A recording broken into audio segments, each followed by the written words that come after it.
అవునా పెళ్లి రోజు శుభాకాంక్షలే. ఇలా ఉత్తి చేతులేనా ఏమైనా ఉందా గిఫ్ట్ నాకు? మంచి విల్లా కొందాం అనుకున్నాను నాకే కానీ ఇల్లే. అబ్బో అవునులే, మరి ఈ ఇల్లే సాగు చేయలేకపోతున్నావు, ఇంకా అదే చేస్తామని వదిలేసుకున్నాను. అందుకు కొనలేదా? కారు కొందాం అనుకున్నాను. కారు కొందాం అనుకుంటే నీకు కారు పడదు. బాగుంది.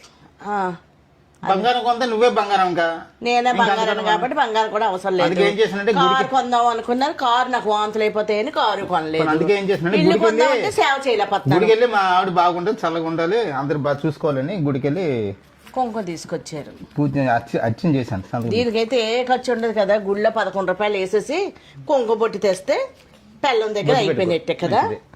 పెట్టుకుంటాను, మంచిదే కాదని కదా, భర్త తెచ్చి కుంకుమ ఇస్తే భార్య పెట్టుకోదేటి. కానీ చాలా బాగుందండి నిజంగా. ఏ మొగుడికి ఇలా ఇన్ని తెలివితేటలు రావేమో. నిజంగా మీ లాంటి వాళ్ళ దగ్గర మాటలు మాత్రం బాగా నేర్చుకోవాలండి. మిగతా మగవాళ్ళు నిజంగా ఉండవలసిన వాళ్ళు మీరు.